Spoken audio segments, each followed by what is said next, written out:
Welcome back to Bold of You to Say. We're back with another episode. You don't hear screaming right now. That's because it's a gamer news episode. Gamer news. We got some gamer news. Gamer news. Sounds like you're chug jugging.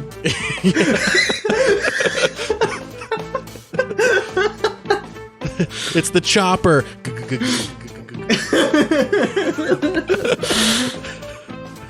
Anyway, Ticketmaster, fuck them. Pokemon Scarlet and Violet, they're having some issues. Sonic Frontiers, Jake played it. I have yet to play it. And wait till you hear about how much an Apple TV costs. Let me tell you. Anyway, we have fun here. Anyway, we talked about some gamer news this week. The stuff that I said before, and whatever else is listed in the timestamps, which are in the description. Use those if you want to skip a certain part, or if you just can't wait to get to a certain part. Either way, we just appreciate you downloading and possibly subscribing on Patreon for $1 a month. Think about it. Follow me on social media. Don't follow Gavin anywhere, but you don't gotta worry about that because he's not fucking here. Follow Jake on social media, twitch.tv/Azzy_rivals, Twitter.tv/Azzy_rivals. Twitter.tv. Yeah. Twitter.tv, yeah. Twitter.tv. We're buying the domain. It's redirecting to my Patreon. Fuck you, I'm redirecting it to Google, bitch. Anyway, we have fun here. Subscribe so you don't miss the next episode. Turn on notifications. Turn on automatic downloads. If you liked anything we said, leave a nice comment. If you didn't like anything we said, keep it to yourself, okay? No one needs to know. Anyway, normally we jump into it. Is there like a game? Press A to get into it.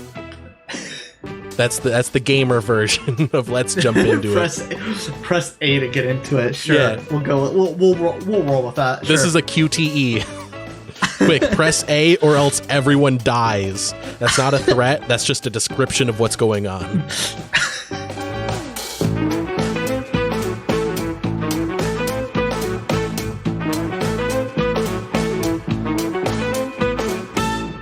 Oh, before I forget, I want to add a recommendation.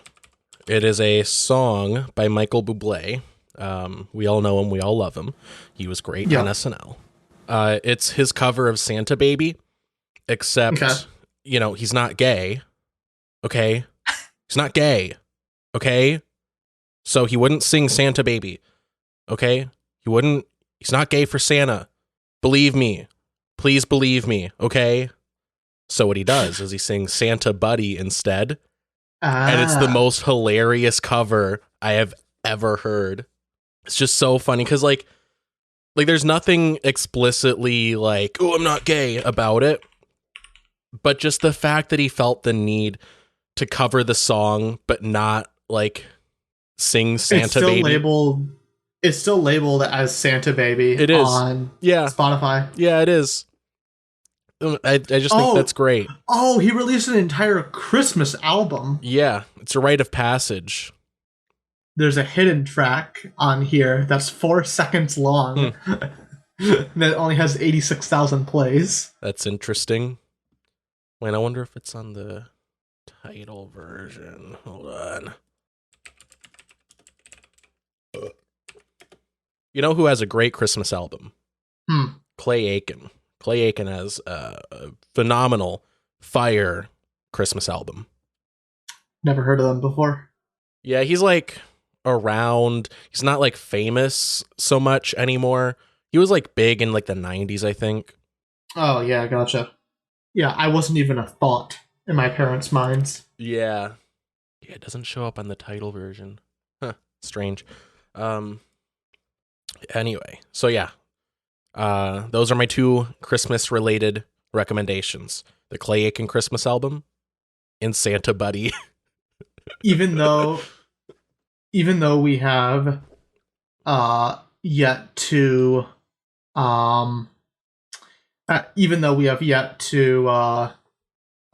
even pass, oh my gosh, what the hell is it? Thanksgiving. Yeah, I can't even think of it. Yeah. And then we get to the real holidays like Black Friday and Cyber Monday. Well, listening to this episode before Thanksgiving is going to be locked behind a paywall. It's going to be releasing to all the poors on Friday. So this is technically our Black Friday special. Oh, gotcha. Maybe we should add some more deals then if it's a Black Friday special. Yeah, sure. Well, I have a couple. I have the DualSense thing. I had a micro SD card or whatever. You got the God of War thing.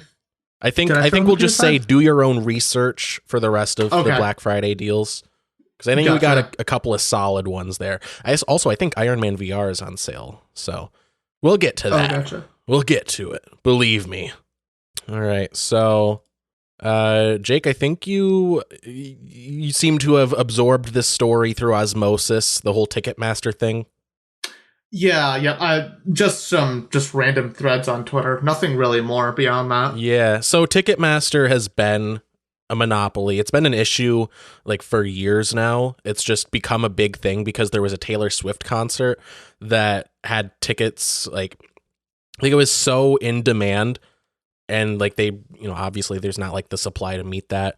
So there was like a huge wait line. There was like a wait list that people were being added to, and people were waiting like days. I think I don't know what the time frame was for the wait list, but it was a long ass time.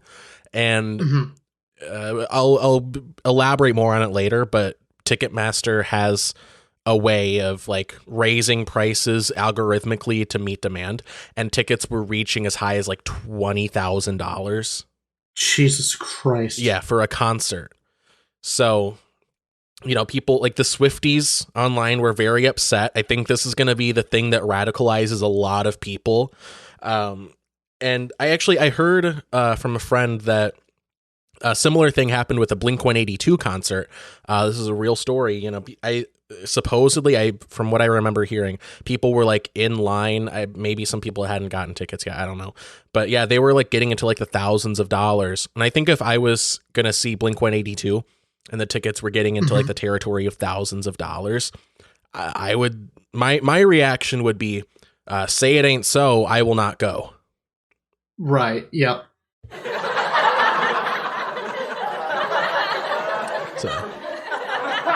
It's a little play on words. Turn the lights off, carry me home, so on, etc. But yeah. So what happened is there's basically one entity that controls all of ticket sales and like venue management. So a company already brought up Ticketmaster. They basically do all of the selling of tickets to concerts, and there's a separate like company called Live Nation that was like it was like the venue like management entity. Basically, like all like venues are under the umbrella of Live Nation. So if you want to book a theater or a concert hall or anything like that, it would be through Live Nation. And I don't know how recent it was, but I think sometime in the last few years, Ticketmaster and Live Nation merged. So the same entity that like manages all the venues is the same entity now that sells all of the tickets. So they can just basically sell them for however much they want, and there's zero competition. Oh, gotcha. Yeah. And like people were getting mad at like artists, like Bruce Springsteen had a concert that tickets were getting into like the territory of like $5,000, and people like that don't really know what the situation is will get mad at the artists, but the artists don't really get to decide if they work with Ticketmaster. So like everyone is just put in a bad position. And so, yeah, like I said, I think this is going to be the thing that radicalizes a lot of people. Because, like, a lot of times politics is like, I can just ignore it. But this is like a monopoly that has really concrete, real world effects on pretty much anyone that wants to see a concert, which is going to be most people. But yeah, so Ticketmaster has, what is it called? Dynamic pricing. It's a system that Basically, it's an algorithm that that sees like, oh, you know, Taylor Swift tickets are really in demand, so we're going to jack up the prices. Right. And like it is like the process of supply and demand. Like it's a basic tenet of capitalism.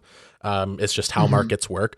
But now it's like it's like so finely tuned that they have an algorithm just do it automatically.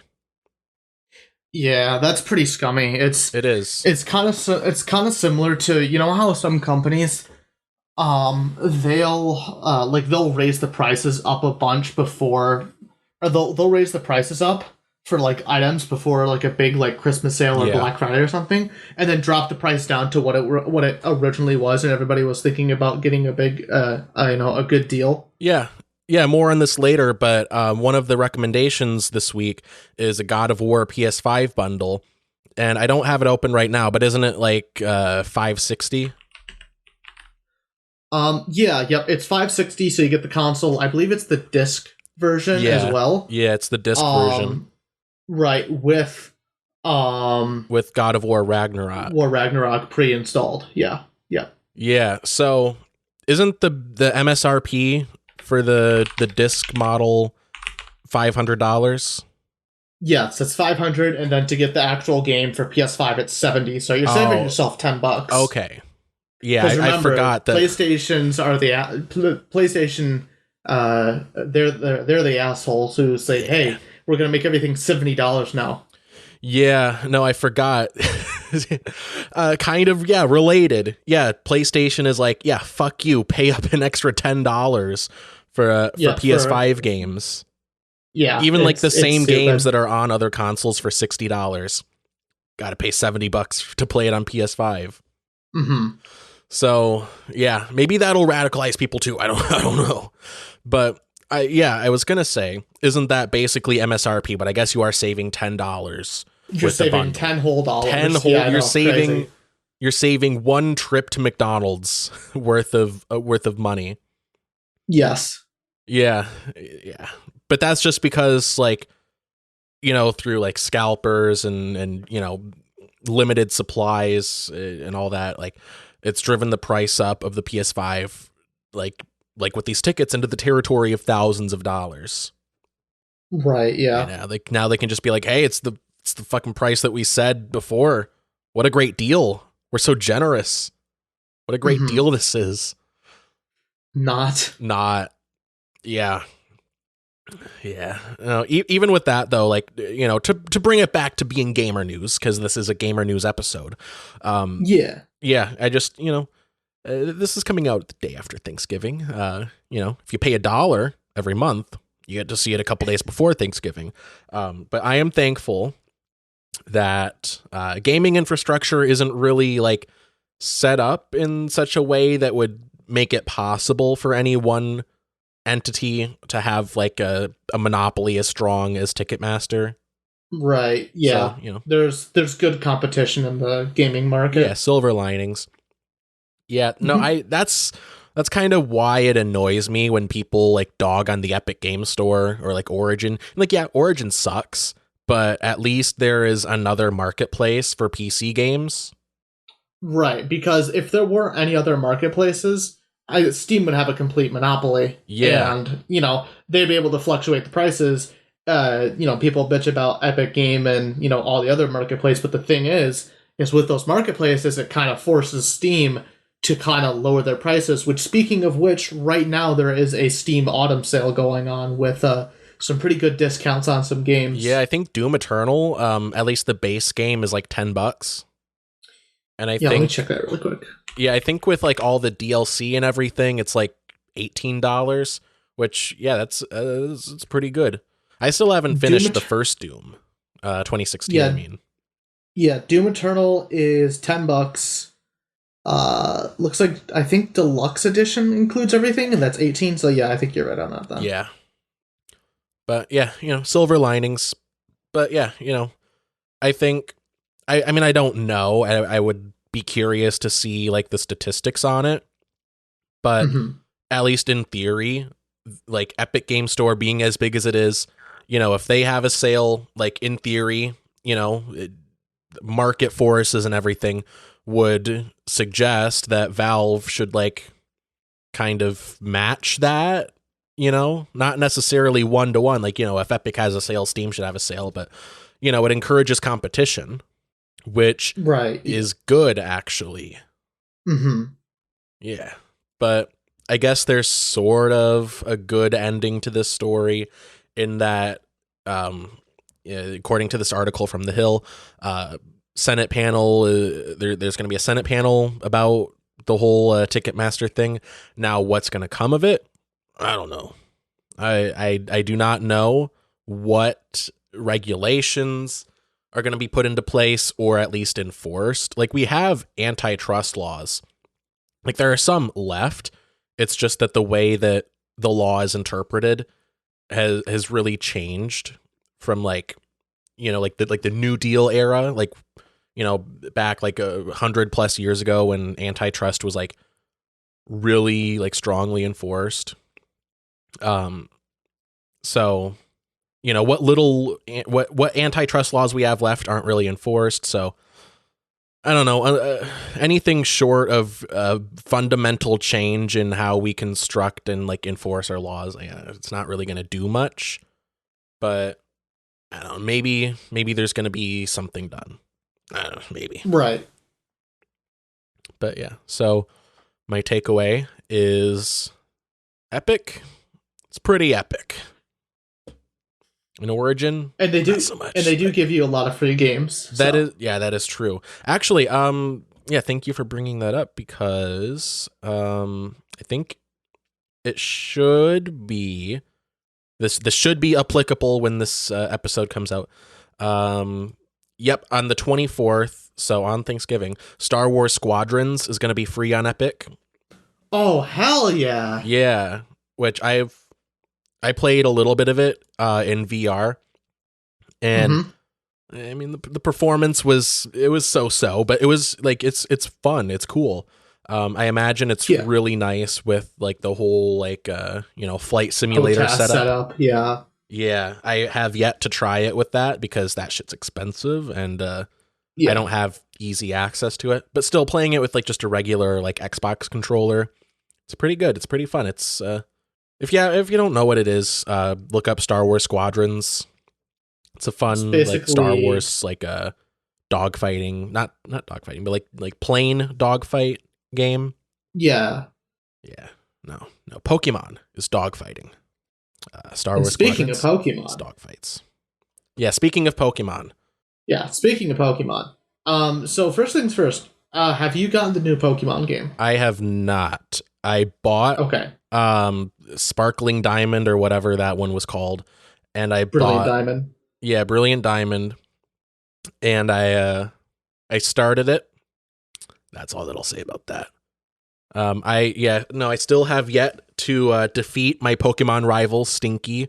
And then I bought. That's right, you named him Stinky. Oh no, that's my favorite part about Pokemon games. You get to name your mortal enemy.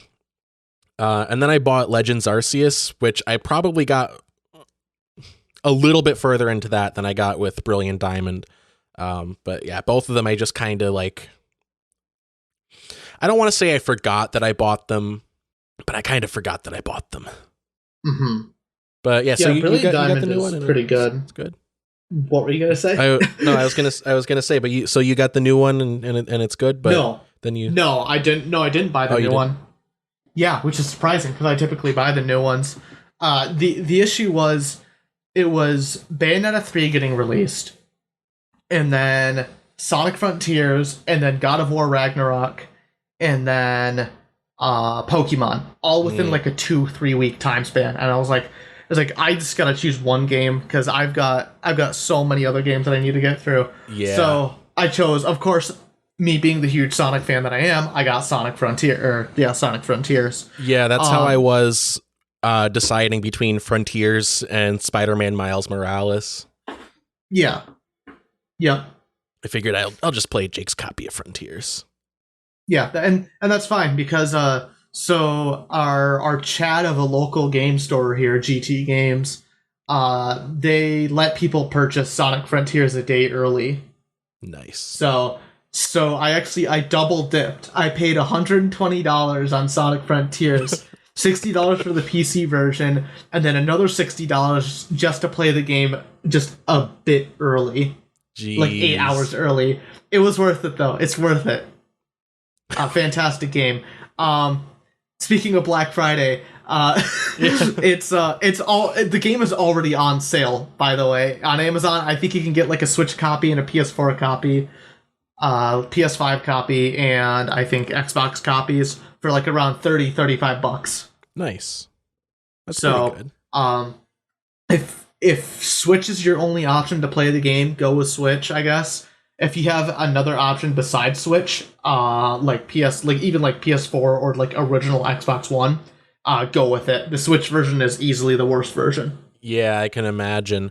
Yeah, well, especially even if you're trying to play portably, like if you happen to have a Steam Deck, like, I mean, you probably already know if you have a Steam Deck, like you're probably in the loop like we are.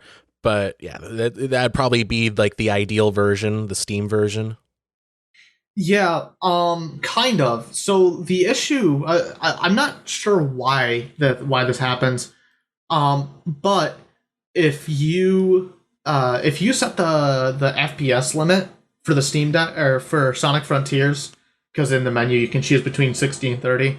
If you set it to 60 on the Steam Deck, no matter what, you're gonna get major flickering issues. Oh, that's weird. But if you set it to 30, it has no issues at all. I have no idea why it causes it, but it kind of sucks because I was like, damn, I really wanted to play, Sonic Frontiers portably at 60 FPS. Yeah. Well, what about the 40 FPS mode? No. Oh, it's that still won't flickers? even work either. Yes. Yeah. Oh. Because within the game itself, you have an option to it between 60 and 30. It's that option, so you can either play it at 60 and have it, pretty nice around 50 to 60 FPS with a bunch of it's like shadow flickering basically, or you play at 30 FPS with no shadow flickering. Yeah. So we're on the topic of Sonic, I will briefly mention. Okay. There are a bunch of Sonic games on Steam are on sale. Frontiers is not, but like Generations is $5, Mania is $5. Lost World, if you're one of the few freaks that likes Lost World, that's $7.50. Okay, Sonic Lost World isn't too bad. I have played it, and I will admit, I'm one of the freaks that likes it. It's not bad. It's not good. It's just different. Okay. It's different. Exactly. It is different. Yes. So, anyway, yeah. Yep.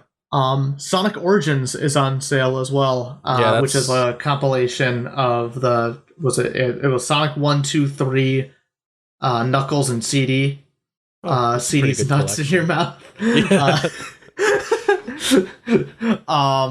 But so that's 50% off, which is that's a better price point for it because $20, $40. Yeah, I mean the original price is $40 for those games, and the issue with these games is they're nice, they're widescreen, and you have different options and stuff.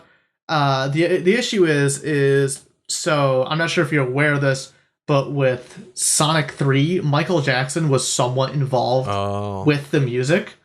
So they had to remove some of the music from Sonic 3 and replace it with the beta music. Which wasn't any of Michael Jackson's contributions. So that's a shame. That's kind of a downside for that, at least.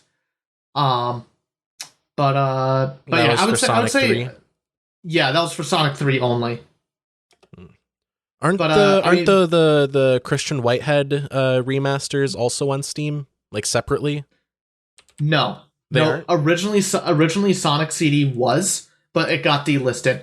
So your only way to play Sonic CD is if you buy Origins or if you had it in your Steam library already. Sonic 1 and 2 were never ported to Steam. They were only ported to mobile as well as Apple TV. So the only way to play it on TV or HD with a controller was to either hook it up to your phone and have it go through, HDMI, or buy it through Apple TV. Well, shit, time to buy an Apple TV.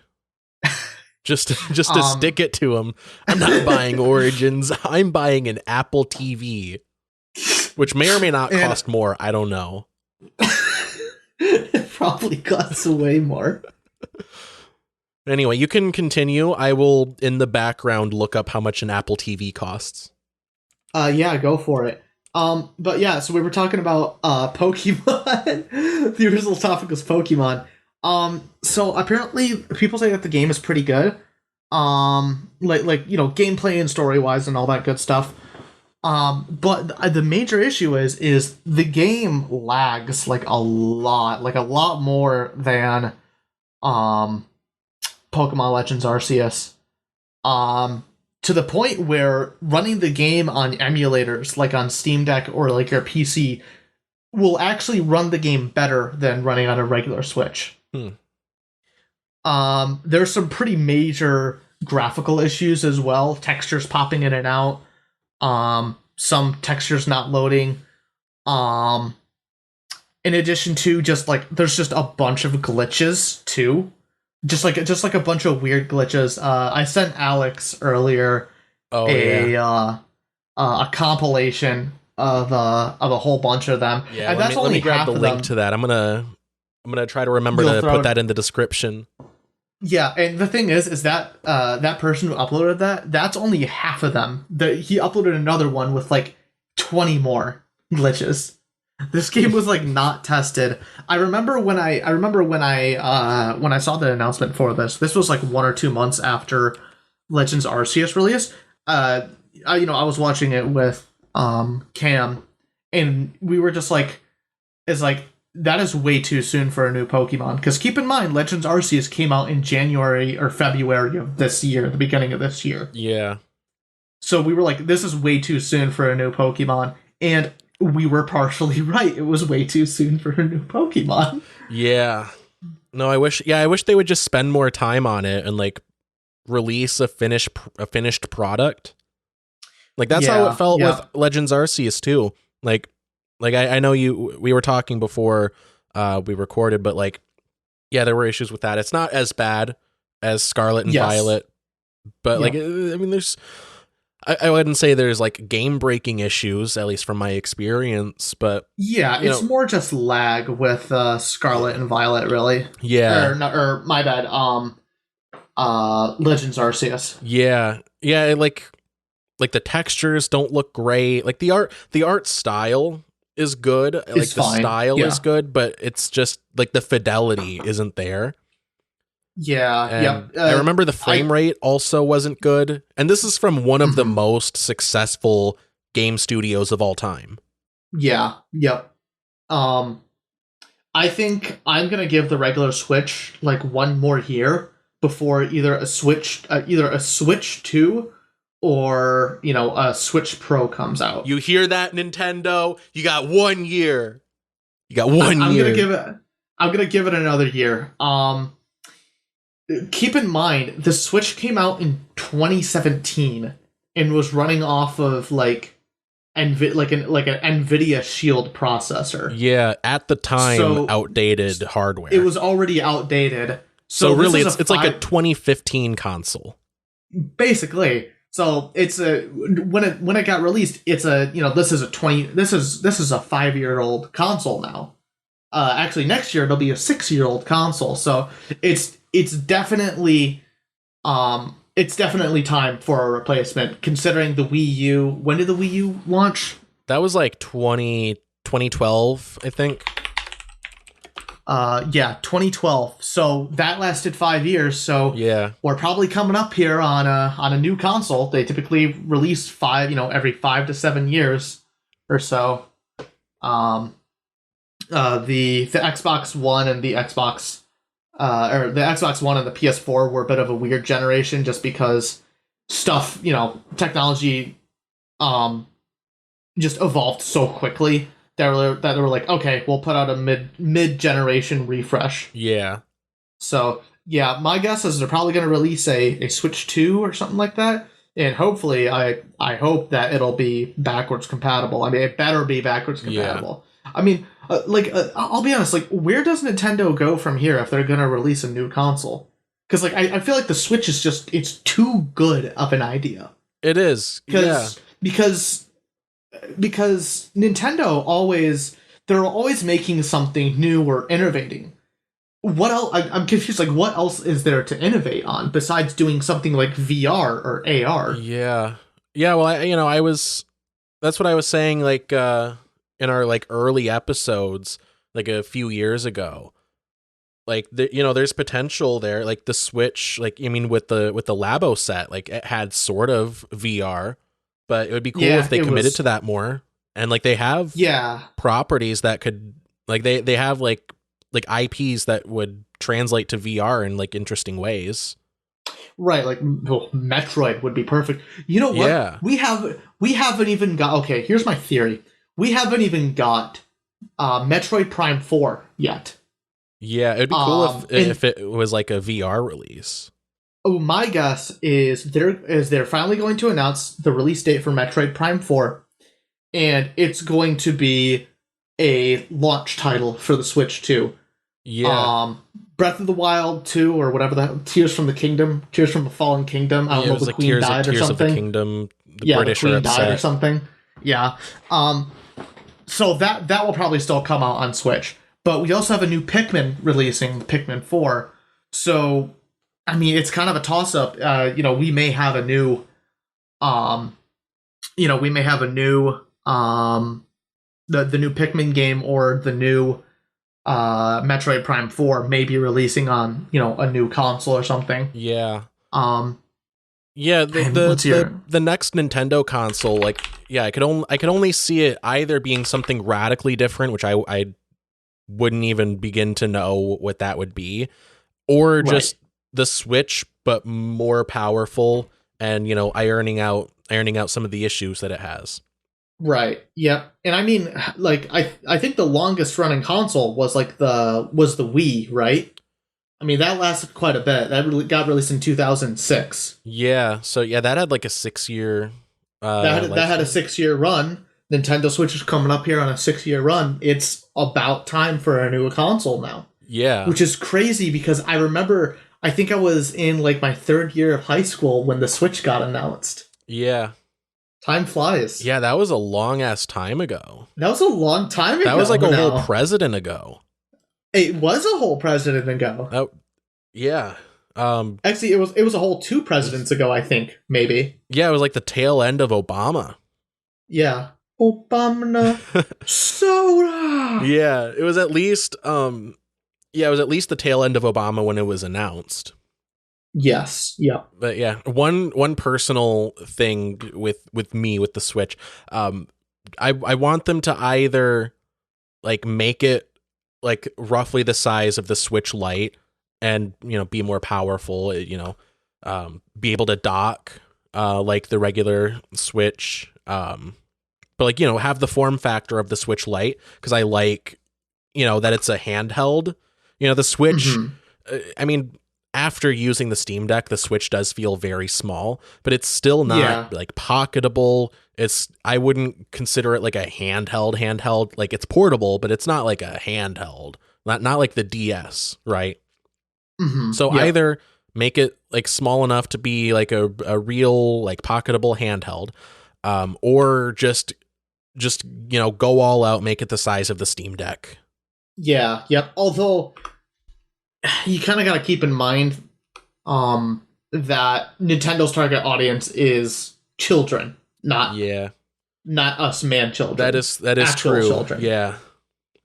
As comfortable as the Steam Deck is in my large adult man hands, I don't think it would be as usable for a small child. Yep.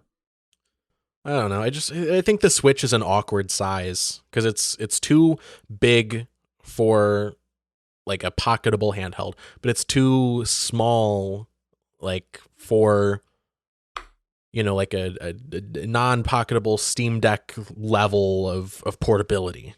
Right. Like it's in the territory of just going in a backpack. But for that, like, it feels too small and cramped. Yeah, for sure. But I mean, maybe that's just a me issue. Maybe people at large don't really see a problem with it. Mm-hmm. But anyway, is that everything for the Scarlet Violet section? Yeah, that was primarily it. Right. So, Jake, you've been playing Sonic Frontiers, and it has been peppered throughout the episode so far, but I have yet to play it, so no spoilers. Okay. No worries. Don't tell me that Eggman dies at the end, Okay. because it would either be a spoiler or a lie. A dirty, dirty lie. Haley says hi. Hi, Haley. So, anyway, how do you like Frontiers? So I'm gonna spoil one thing for you, okay? I'm covering my ears. I'm plugging them right now. Okay, gotcha. Yeah, really, really crazy. Sonic is in the game and he goes fast. All right, I have unplugged my ears. I hope I didn't hear anything too important, too spoilery. Okay, I'm still waiting to see if Sonic is in the game, so I really hope that you didn't say that. Yeah, you'll find out when you play the game. Okay. Well, I'll find out when I listen back to this recording. Yeah, that too. So Sonic Frontiers is it's really, really good. I personally think it's probably the best Sonic game that we've gotten since Generations, which was 10 years, 12 years ago now. Yeah, would you say it's better than Frontier or than Forces? I would say it's better than Forces. Wow. That's bold of you to say. Not really. Not really. Because Frontiers wasn't... Forces wasn't good. It wasn't bad. It was just meh. Yeah, I think I said this in an episode, but when I was playing through it, I felt like my brain was just on autopilot the whole time. Yeah, it's very much there. I wouldn't spend MSRP on it. Wasn't it going for like $40 at launch? Yes, it was going for $40 at launch. Yeah. Yeah, it's still listed at $40 on Steam, like for the base price. It's on sale for $10. Even then, like I would not pay that. I think it is a solid $5 game. I think if you got it like in a humble bundle, like I wouldn't be upset about getting it. But other than that, it is very it's not worth a second thought. Get Generations instead. Yeah, it's like the same. It's the same concept. It's the same like boost formula. It's just good this time. Yep, it's this. Yeah, same boost formula. It's more refined. There's more challenge to it, and in addition, there's a shit ton of mods for this game. There's an absurd amount of mods for Sonic Generations. Somebody ported the entirety of Sonic Unleashed to Sonic Generations, so that's awesome. Yeah, it's a good game. It's but yeah, get Sonic Generations if you're gonna buy a game on Steam. Is that on like the Steam workshop, or do I have to download a separate thing for that? No, you have to download I think it's Hedge Mod Manager. Okay. So that's also how you get it running on Steam Deck. Which initially, Sonic Generations was labeled as supported on Steam Deck. Verified on Steam Deck, but enough people sent in complaints, myself included, saying, hey, this is not verified at all. This game runs like dog shit. And so they labeled it as unsupported now. And then they said, up yours, woke moralists. We'll see who cancels who. And then they canceled Sonic. Yeah. No more Sonic. Okay, no more Sonic. But okay, so back to Sonic Frontiers. So I played the game on my PC, and I beat it on hard. If you're used to playing Sonic games, I read people said on Twitter, play it on hard. It'll give you an okay amount of challenge, but it's not baby easy. I also 100% of the game as well, and I will be doing the same thing on PS5. Nice. So I'm not sure if you know this, but I'm not a really big fan of open world games. I think for me, I just get overwhelmed and it's just too slow. Yeah, I think open world stuff that needs to be open world is good. Like Breath of the Wild is a good example of like open world, like working. But yeah, I just feel like a lot of games, like it was a trend for a while, like making a game open world just to have it on the box. Right. Yeah. Yeah, those it can feel exhausting. Yeah, yep. And I feel like Sonic Frontiers does a pretty good job. Now, um they don't label it as open world, they label it as open zone, which would kind of be similar to like Super Mario Odyssey, where you go to these different planets and it's or these different areas of the planet, and it's moderately big, and there's a big area to explore and do all sorts of different stuff. Yeah. Sonic Frontiers is pretty similar to that. There's 5 islands that you go to, you explore them, you'll unlock maps and do checkpoints and fight bosses, like kind of mini bosses, and explore and unlock different things throughout the map. Also similar to Jedi Fallen Order, now that I think of it. I have that game. I have yet to play it. It's pretty good. I've heard a lot of good things. I'm sure Dylan's already recommended it to you probably time and time again. Probably. But it's made by Respawn. Respawn is one of my favorite developers. They're the guys who made Titanfall as well as Apex, which Titanfall is better in my opinion, but they're never going to make another one because the game sold like shit, or the second one sold like shit. Yeah. As well as EA forcing them to do an online service game. Fuck you, EA. I want Titanfall 3.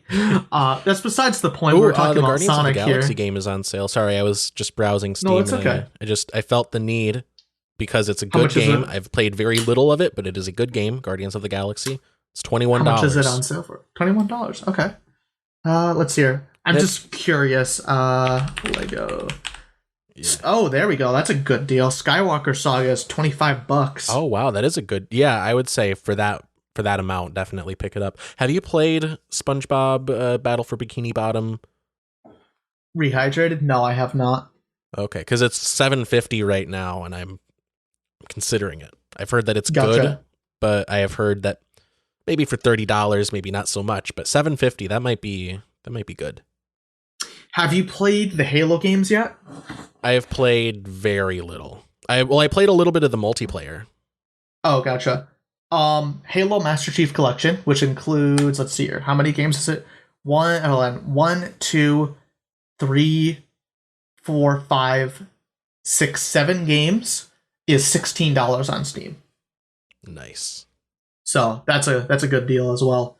I think maybe Halo Infinite is on sale. At least the campaign is. Halo Infinite campaign is $30. So that's good. So back to Sonic. Yeah. Anyway, Sonic Frontiers. How is it? Awesome. Very, very good. As typical as any other Sonic game, the music is amazing. The boss themes especially remind me of like the early 2000s like emo punk rock. Yeah, dude, it's Sonic games, good. The music in Sonic games has no business being as good as it is. It consistently slaps. Yeah, say what you will about any given Sonic game, probably has good music. Does Forces does Forces have a good soundtrack? It has Infinite and Fist Bump, but I think beyond that, I think everything else is pretty forgettable. And are those like unique to Sonic Forces or a? Yes. Okay. Yeah, those are the two main vocal tracks for it. We'll give it that. Even Sonic 06 had really banging songs. Yeah, I mean, aside from the performance issues and like everything, yes, Sonic 06 seems just like it goes hard. Yeah, the music is very good. If you're planning on playing Sonic 06, by the way, I recommend playing Project 06 instead. It's made by a fan who's remade the entire game in Unity. It's completely free. I think they've added episode. They have Sonic is complete, and they also have episode Shadow. I think they're working on Silver right now. It's much more refined. It's basically if they gave Sonic 06 like another year of development to squash all the bugs. Well, that's cool. Yep. Anyways, back to Sonic Frontiers. Anyway, how is Sonic Frontiers? It's really, really good. I was worried that let's see here. So I guess I can kind of describe the whole like the upgrade and the leveling up stuff. So there's a bunch of different things that there's a bunch of different collectibles that you get throughout the islands. So there's hearts, which increase your, I believe it's, let's see here. Yeah, you can collect hearts and those will increase your, defense. And then there's like, I think they're kind of like spiky hearts, I guess. Those will increase your attack. There's also these little tiny, let's see, these little tiny, oh gosh, I don't even know how to describe them. They're like the little organisms. They're called cocos, and you can basically grab them, and you'll be able to go to, let's see here, you'll be able to go to one area, and you'll be able to increase your ring count as well as your speed. You can max everything out to level 99, and then after that, it's maxed out. There's also purple coins that you can get for Big's fishing minigame, which it's very easy, but with all of the tokens that you get from Big, you can very easily break the game, because you can get a lot of upgrade stuff a lot earlier than you can if you just sit there and you grind it out. Seems like the best games have a fishing mini game, like Ocarina of Time. And that's the only other example I can think of.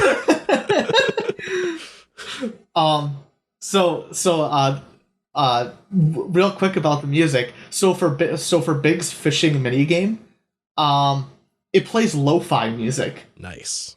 Like it just straight up plays lo-fi.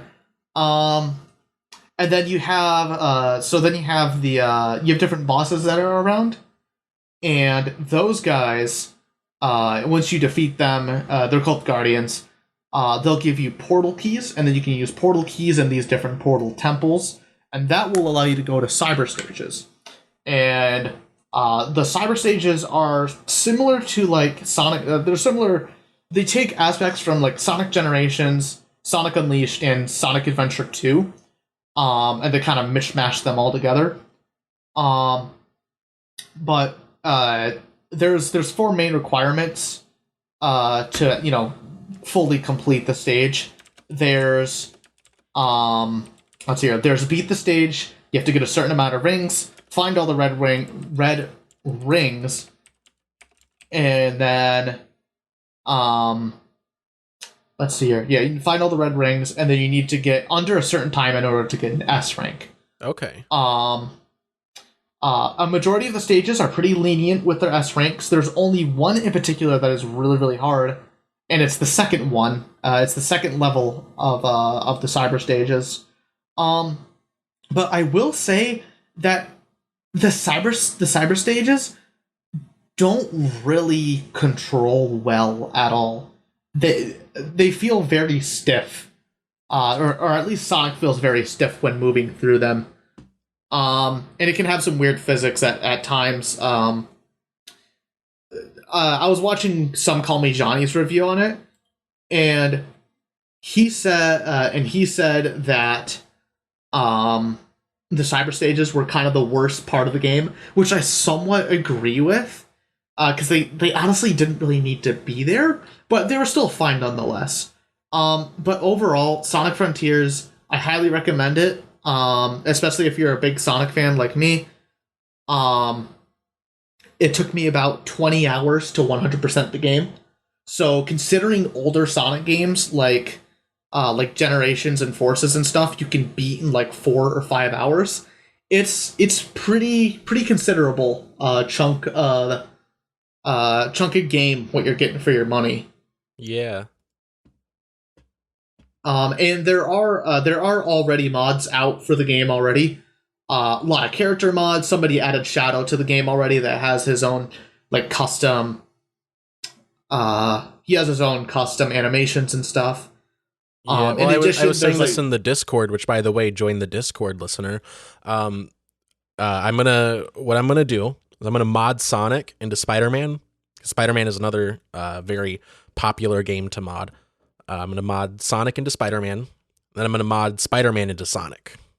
And there's nothing you can do to stop me. I am playing God. I need to add Pepsi Man into Sonic. There's I'd have to look it up, but there's a Saul Goodman mod Oh, for Sonic Frontiers. I think it's called like Saul Frontiers or Goodman Frontiers. That's great. Just stupid shit. Saul Frontiers, that kind of flows well. Saul Frontiers. I want to see. Oh yeah, Saul Frontiers. Put Saul Goodman over the UI. That's great. Yes, it's very dumb. That's awesome. it's very dumb.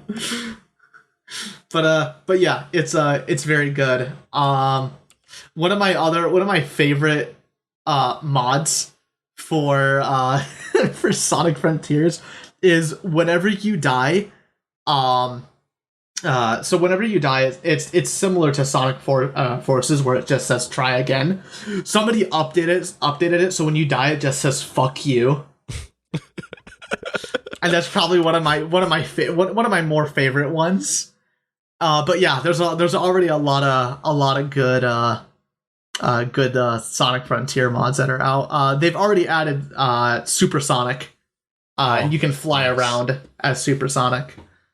That's awesome. So anyway, best game ever. Best game ever. In addition to this is somebody's added this Gangnam Style Gangnam Style for the first boss. Finally, I can kick Gangnam Style's ass.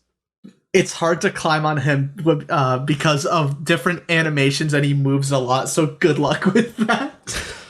That's great. There's another incredible mod as well. Where they added Ava Unit 1 from Neon Genesis Evangelion as the first Titan. Oh, there we go. So you're familiar with Chows, right? From Sonic Adventure 1 and 2? I might recognize them if I saw a photo. The little blue guys. I think so, yeah. So there's a mod that replaces the Cocos with the Chow. And let me see if I can try to find that Ava Unit 1 model. Yeah, here he goes. Ava Unit 1 skin. It's so fucking stupid. Oh wait, oh no, it hasn't been. Has it been modded? I can't tell. I think it's in the process of getting modded, but it's not finished yet. But yeah, Sonic Frontiers is very, very good. I recommend getting on a PC because, as you can tell, the Sonic community is fucking cracked, and there are already mods. Yeah, I love it when a game gets popular enough that like it's like a rite of passage. If a game gets popular enough on PC, people mod in like Kermit the Frog. Yes. That's great. Like it happened with Spider-Man. There's probably a Kermit mod for Frontiers. That's great. So anyway, best game ever. And I do have an update. I meant to bring this up earlier between segments, but I kind of forgot.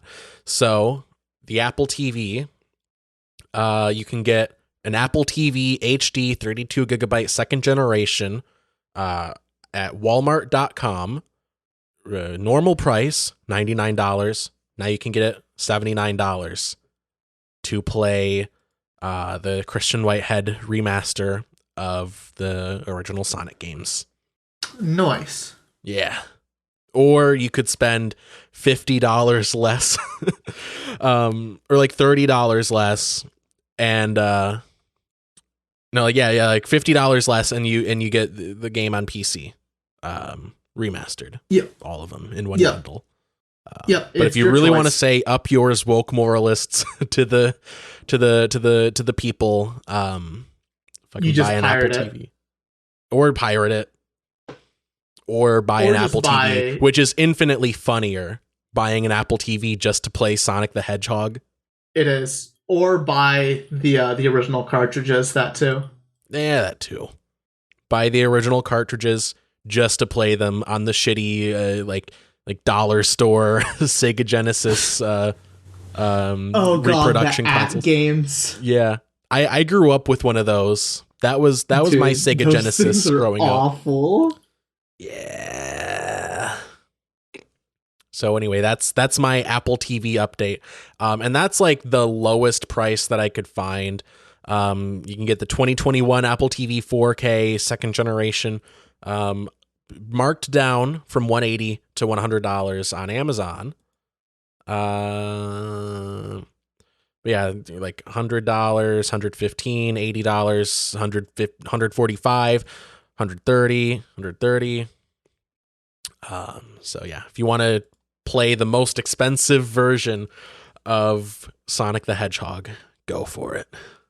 And anyway, we got another segment coming up. Yep. So you want me to talk? Yeah. So you're going to MFF? Yep, and that is Midwest Fur Fest. It's over in Chicago. People in the know call it MFF. People in the know call it MFF. Yep. It is the biggest furry convention that is out there. I'd have to take a look again, but off the top of my head, I remember that there's around 11,000 people there last year. But yeah, I'll be going there on December 1st through the 5th. I'm actually going to get there a date early. On the 30th. Yeah, so for the actual con itself, I'll have my Game Boy camera with me and a Game Boy printer. So if you meet me, I'll take a picture for you with the Game Boy camera. Nice. Polaroid who? Polaroid who? Nah, bitch. I take pictures. I take pictures on the Game Boy camera. Dun it. You can check out my Twitter if you want to know how to find me. I have a picture of my badge on my Twitter. I'm also going to be at the Twitch meet and greet as well. Mainly, I'm going to be talking with a bunch of other creators there just to get a better idea of how to grow your audience and stuff on Twitch. Which I'm very close to getting affiliate, Alex. I am at 46 followers. I need 50 in order to get affiliate. Nice. So have you considered doing a hot tub stream? I have not. Well, I mean, if you're really serious about growing your audience, so they'll be growing something else. I would do a hot tub stream if I knew it meant getting more listeners. I think you should just do it regardless. You know what? I should show some initiative. So anyway, follow me on Twitch to get access to my hot tub stream, and I'll post the VOD on Patreon. There you go. There we go. Double dip. There you go. Covering your bases. Yeah. Yeah. So the other thing that I'm gonna be going to, so the day beforehand, because we're leaving at like 6 a.m. And we're not gonna get there until like 7 a.m. Our hotel isn't available until 3, and the actual convention doesn't start until the next day. So we were like, okay, what the hell are we gonna do for that entire time? So we're like, well, let's go. We were initially gonna go to an arcade in Chicago called the Galloping Ghost Arcade. It's a pretty cool arcade. You pay $25 and it has over 800 arcade games, older arcade games. You had stuff like the original Daytona USA. You had really, really rare and unique stuff like the original Sega Sonic arcade machine, as well as Sonic the Fighters. There's also like the F-Zero AX machine, the Half-Life 2 arcade cabinet, all sorts of just weird and wacky stuff. But so how does the Half-Life 2 arcade cabinet work? I think it uses like 2 flight joysticks and pedals. But like, is it just like the full game or what? Because it's like a whole it's a specific version of Half-Life 2 that was specially made for arcades. There's a good video made by Stop Skeletons from Fighting. He made a good video on it. Which there you go. There's a recommendation for the week. Let's see here. And but yeah, so we decided to go to round 1 instead, which round 1, it's similar to a Dave & Buster, so it has bowling, bowling, laser tag, there's a karaoke, and all sorts of other stuff there. But their main draw is they have imported Japanese arcade games. That is pretty primarily, cool. It is pretty cool. Primarily rhythm games, but they also have fighting games and puzzle games as well as let's see here. I think they're called UFO catchers crane games. So they're a little bit different to the typical American claw games, but like I said, the main big draw is all these arcade games. So I'll be playing a lot of Japanese arcade games. They have stuff like Dance Dance Revolution, Pump It Up, Beat Mania, Dance Rush Stardom. I basically have a list of like all the games that I want to play. But one really cool thing about these arcade games is a lot of them are internet connected, or they need to be online in order to work. So what companies have done, primarily Konami, because they own like 50% of like the rhythm games, they've created this thing called the e-amusement pass. So basically, you buy this card and you log into your machine. You log into an arcade machine, and what you're able to do is you create a profile, and it saves all of your high scores as well as like player info data, song unlocks, in addition to allowing you to play online against people. That's pretty cool. Yep. It depends on the game what kind of unlocks you get. But each kind of like series of game has their own kind of unique card. So basically, any Konami game, it'll use their Konami e-amusement. Any sort of Sega game, it'll use their Sega amusement pass. And then Pump It Up will have their own Pump It Up pass. But like I said, a lot of them do have a whole lot of extra bonuses and stuff. And some of them, like if you buy the card and if you use it on a machine, your first play on the machine will be completely free, and you don't have to you use your credits on your card to play. But yeah, so arcade machines have really evolved. And another small rant, I'm kind of pissed off that nothing in our area has like a round one or even like any dance rhythm games. It sucks. It's annoying. Yeah. There's I probably talked to you about this already. Might have been in our last Gamer News episode, but there's a new sort of family entertainment center arcade type place that opened up near where I live, called Big.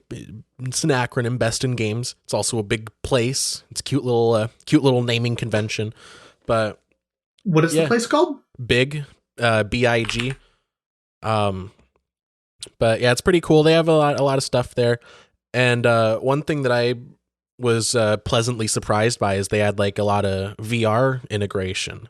Like they have a couple of stations. One has sort of like an arcade version of Space Pirate Trainer. One has a questionably official like Beat Saber port. Like it's Beat Saber, but it's not like Beat Saber. I think I've seen that. Yeah, I think I've seen it.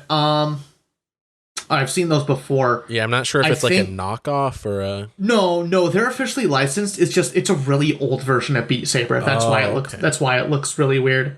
Yeah. But yeah, they also had like those like arcade things where it's like the TV and you shoot at dinosaurs or whatever.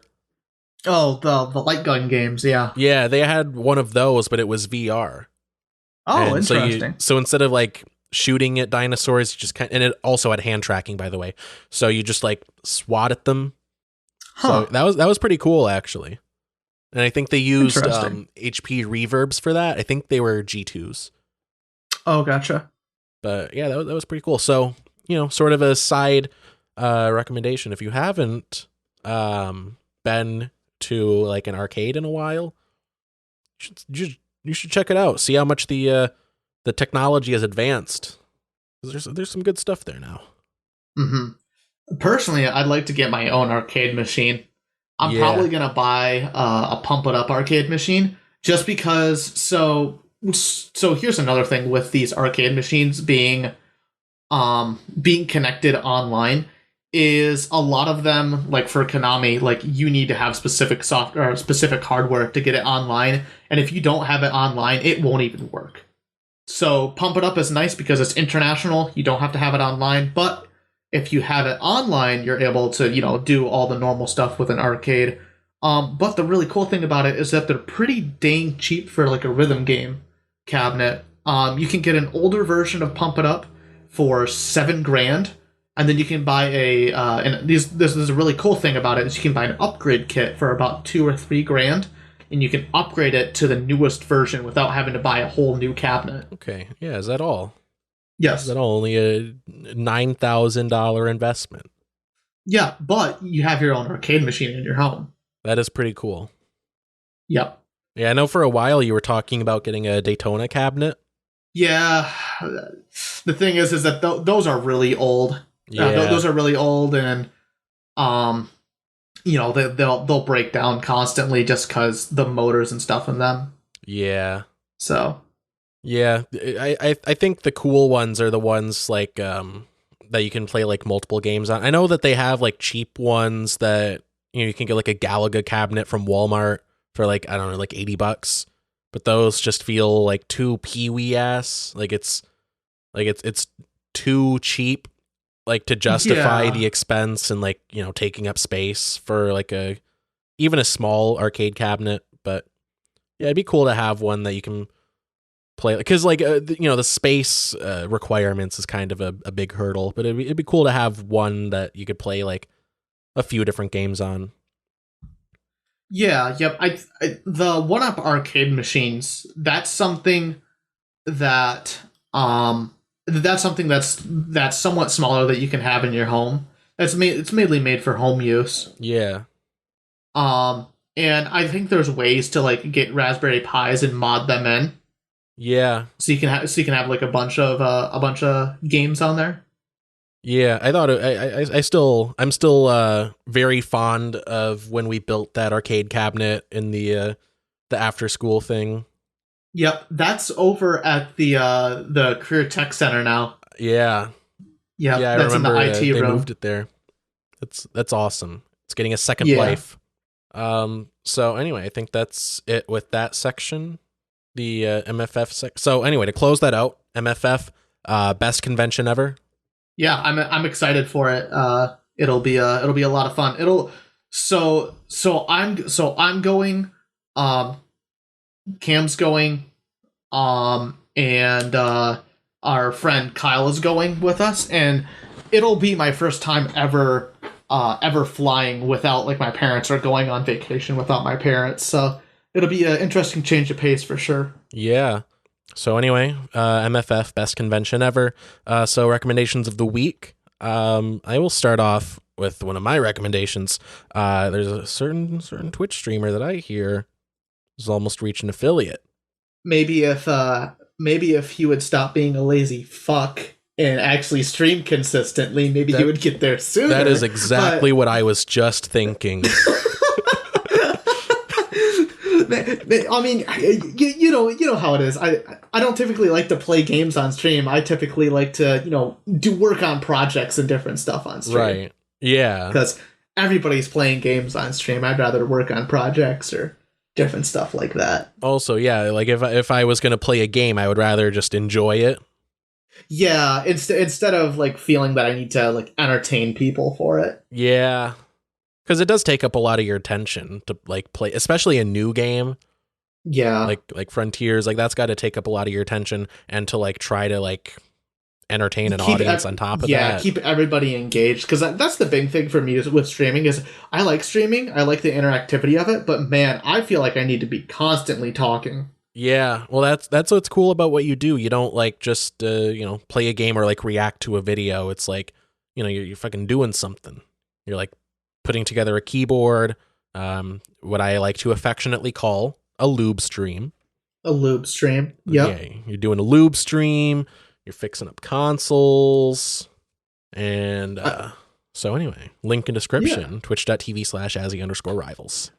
Get him to affiliate. Let's get. How many more followers do you need? 4 more. All right, let's get.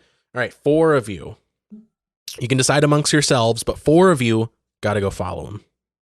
Yeah, Well, I just let's need... make it 5 for good measure.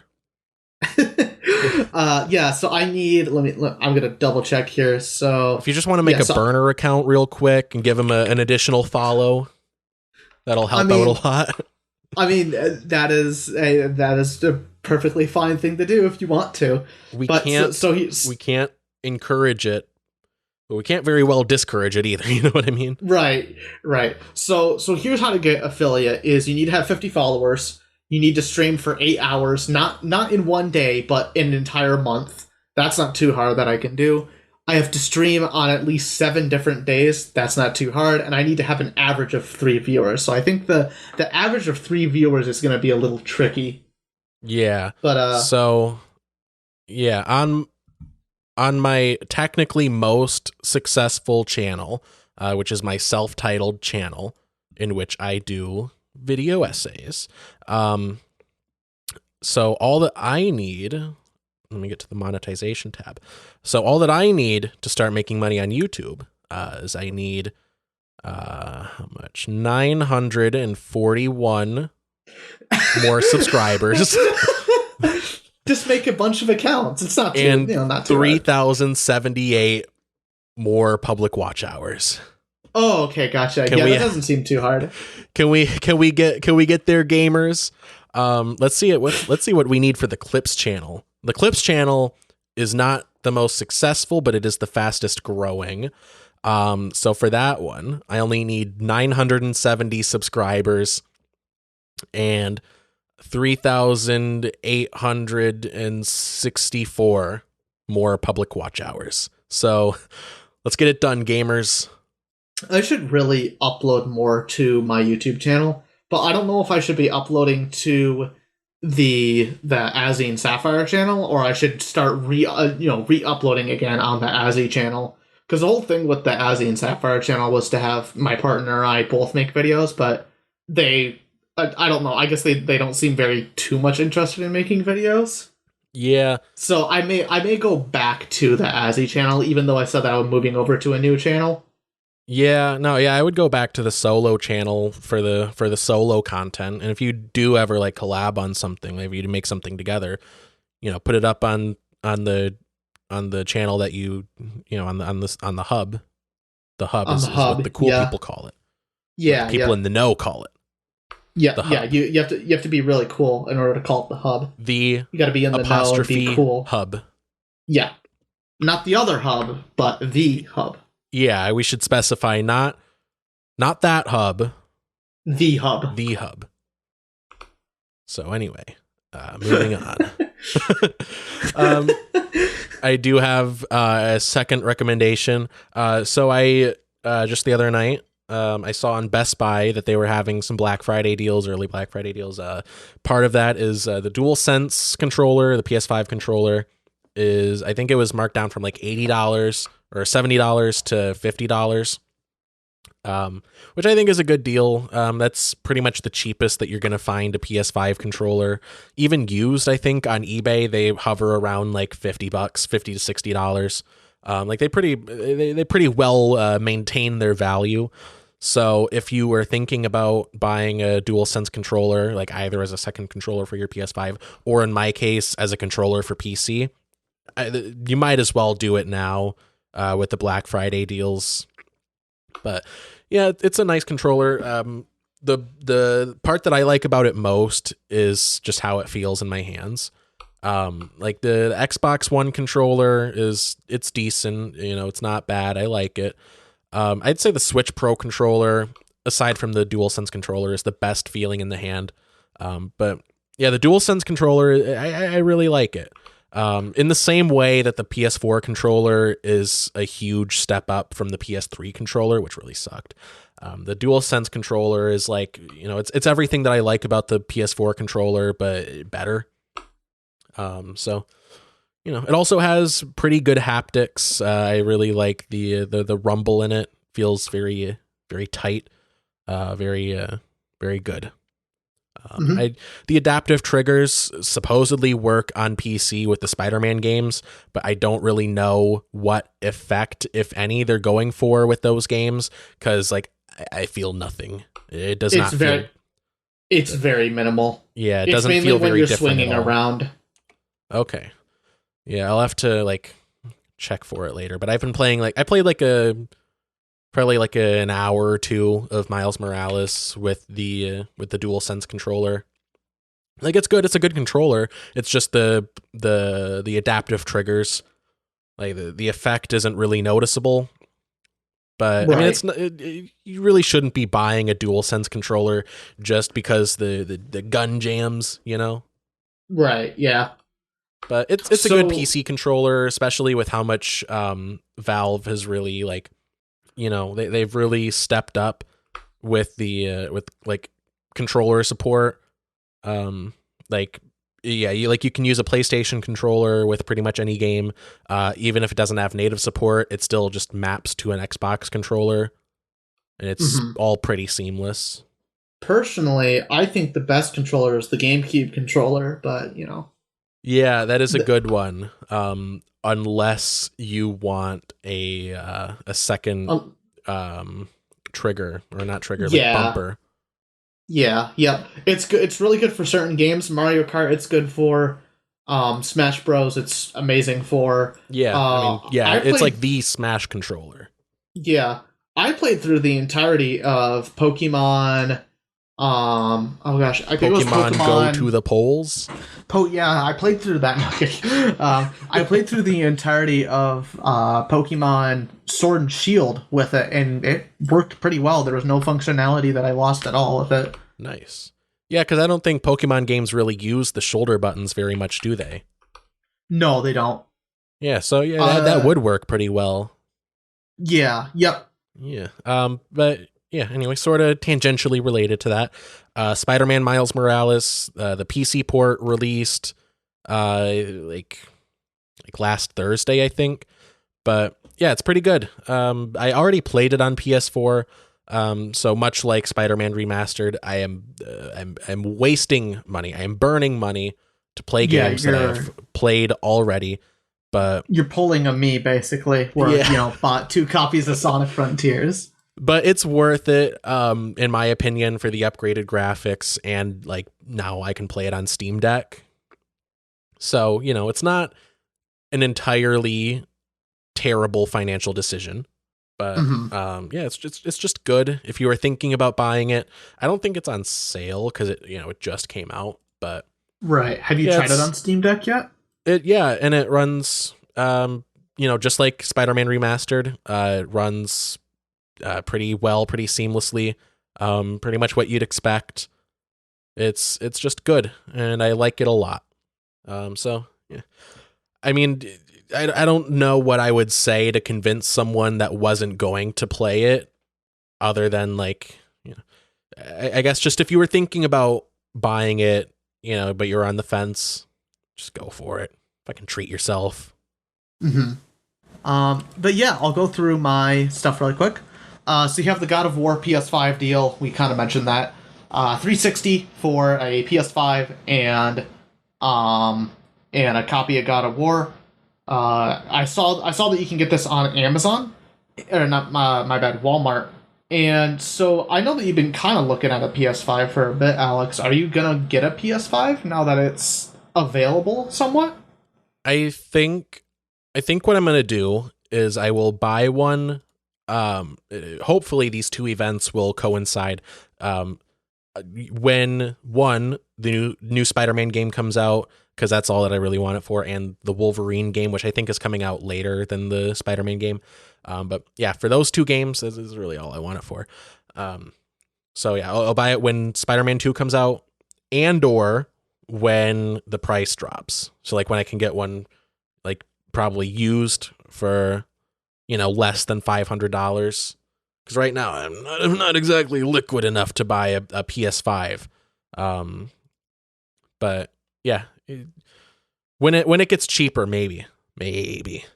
Yeah. When Alex's wallet turns from a liquid into a gas, you'd probably be Yeah, able to buy it. I gotta melt down some of my assets.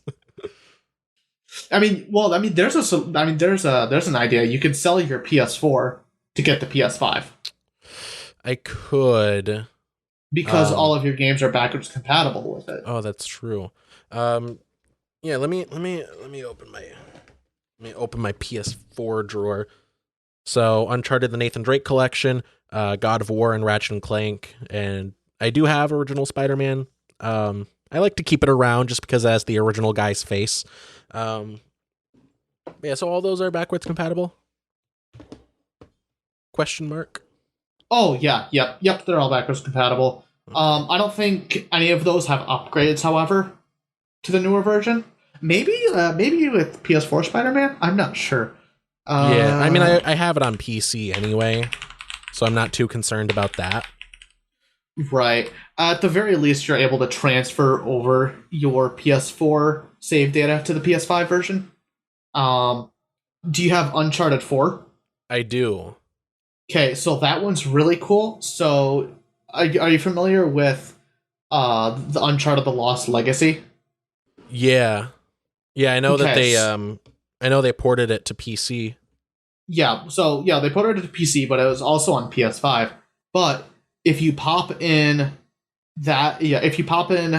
Uncharted 4, the disc version, you can pay $10 and you can get the upgraded version of Uncharted 4 as well as oh gosh, what is it? Yeah, you can get the upgraded version of 4 in addition to Lost Legacy for I think like $10 or $15, which is a pretty damn good deal considering like the PS4 version of Uncharted 4 is like $4. Yeah. So, that fantastic reason to go physical. Yeah. Yeah, no, physical media. Yeah, that is I will never not recommend physical media if you can help it. Yeah. Like, you know, the discless version of I know the Xbox One has a discless version, PS5 has a discless version. It's not really worth the price difference because like you can't very well get a used copy of a digital game, and you can't really resell a digital game. Right. So you're missing out on a lot of deals with that. Yep, because I'm sure right now, like I said, if you want to buy a copy of Sonic Frontiers for PS5, it's gonna cost like digital. It's gonna cost you $60, but if you're gonna buy it, on disc version, it's gonna be $35 for you. So yeah, I mean, overall, you're gonna be saving money in the long run. In addition to some PS4 games have like free upgrades to PS5 versions. So, for example, Final Fantasy VII Remake has a free upgrade to the PS5 version. yeah, and like down the line, you can like resell. Like I said earlier, you can resell a physical copy of a game. Like I bought a disc version of Spider-Man PS4. I bought Miles Morales digitally, so I can only resell one of those copies. Mm-hmm. So just stuff to consider. Yep. But anyway, we covered big Steam fall sale. Lunistice, what is that? Lunistice. Yep. So Lunistice, it's a PlayStation 1, Sega Saturn kind of styled 3D platformer that has really really good music. It has unlockable characters as well. It's a moderate challenge. Oh, is it Lunistice? No, Lunistice, because there's an N there. Yeah, I mean, I just Googled it, and it shows up as Lunistice. Oh, it is Lunistice. Oh, okay. Well, I've been saying it wrong this entire time. Oops. Oopsies. But yeah, the game is very, very good. It's also dirt cheap. Take a guess how much this game is without looking it up.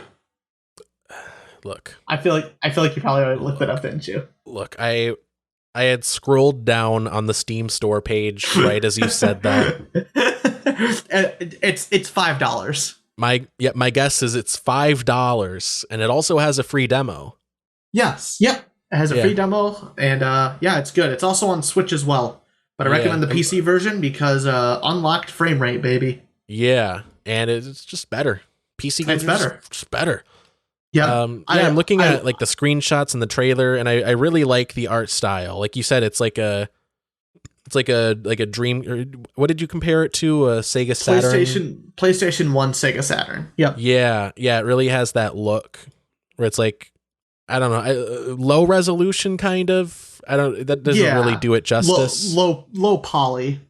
Yeah. Well, yeah. It's sort of like a visual lo-fi kind of look. I guess. Yeah. Like this is visually what lo-fi is audibly. I love these selected reviews. Buy this fucking game or I'm coming to your house and I'm kicking you square in the fucking nuts. Yeah. Ugh. And Gerard, I need the more coffee. Yeah, that's great. The I need more coffee, that's the developer of the game. And that's great. Fun fact of Lunistice. So this game was originally it was part of the oh gosh, I have to look it up. This is I wonder if it says if it's Steam Deck compatible. Okay, it is Steam. It shows as unverified, but I played it. It's very much compatible. Oh, okay. But so this game was actually part of Sage, which is the Sonic Amateur Games Expo. So this was part of that. So it was it was an original game that kind of got a people kind of looked at it and was like, oh, that's pretty good. And then eventually it just blew up into its own full game. Yeah, I'm downloading the demo right now. Yeah, it's good. The music for it is amazing too. It's super, super good. It's the music for it is also on Spotify. Oh, cool. And I think that's let me check back on the show notes. Yeah, I think that's it for your recommendations. Before I get to my last one, okay, and I swear these are the last two that I'm going to do. So, the Batman Arkham games, I've talked about it before. They're really good.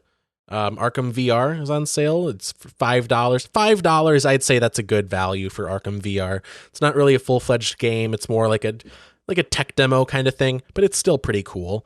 Especially for like the time that it came out. It's pretty cool. But anyway, so the main series games, the Batman Arkham Collection is on sale. It looks like it's $9. Now I do own the games. I don't know if that affects the price that it shows up as, but for me, it's showing up as $9, and that comes with Arkham Asylum, Arkham City, and Arkham Knight, which those are all very good games. I know Arkham Knight is pretty controversial, but it's arguably the worst of the best series, so it's still pretty good. Arkham Origins isn't in the bundle, but it is on its own on sale for $5. And it's still a really good game in its own right. It's kind of retreading a lot of Arkham City, but Arkham City was amazing, so can't really complain there. But it's a good series. If you haven't played it, if you somehow have not played it, it's good. I don't know what else to tell you. But anyway, so it's incredibly cheap right now. And you can get, I don't know about Arkham City and Arkham Knight and Arkham Origins, but Arkham Asylum, if you try to run it on the Steam Deck, just raw dogging it, it doesn't really work. I don't think it launches, but there is a way to play it and have it actually run pretty well. There's videos on how to do it, but basically you just have to download an experimental version of Proton, and it runs pretty seamlessly. So it does work on Steam Deck. And my last recommendation, this is the last one, cutting myself off here. Iron Man VR is on sale. Unfortunately, it's Oculus exclusive. You can only play it on Quest. I think Quest 2, I don't know if you can play it on Quest 1, but it is a Quest exclusive. And I think, hold on, let me, I should have checked earlier, but I will pull up the Meta Quest app, formerly the Oculus app. And let me look it up real quick. L plus Meta. It does not say the price, but I believe it is on sale. As part of their Black Friday stuff. But yeah, they usually run like a 30% discount, just as like a code that you can use with any game. So with that, it goes down from $40 to $30. And I think that's a pretty good value. It's really fun. It really makes you feel like Iron Man, so to speak. But yeah, I've played a bit of it and it's really good. It's just fun. If you ever saw Iron Man and you were like, I could do that. Fucking put your money where your mouth is, am I right? Bitch. Yeah, bitch. Square up. Let's see how good you really are at shooting missiles at robots. Anyway, I think that's everything. So, thank you everyone for listening to another episode of What Did You Say? If you liked it, then like it. If you subscribe, then subscribe. And if you comment, it better be something nice, am I right? Follow me on social media. Follow me on YouTube, on Instagram. Follow my Tumblr. Follow him in real life. Follow me on a dark street at night. Frighten me. Put the fear of God in me. Follow Jake on Twitter, Twitch, wherever else is linked in the description. And share the show with a friend. Tweet our clips, tweet our episodes. Play the show out loud at work. Wherever you can, do it, or else. Spread the good news. Spread the gamer news. The goose. Leave a review on Podchaser. It's like an IMDb type site for podcasts. Leave us a review on Spotify, on Apple Podcasts, wherever you can, if you want. And subscribe so you don't miss the next episode. Turn on notifications. Turn on automatic downloads. Just fucking download our entire back catalog just to support the show. Do it. Or put it on Blu-ray. Yeah, burn it to a CD, and do whatever you want with that. I don't know what you would. Anyway, up yours, woke moralists. George Bush doesn't care about black people, and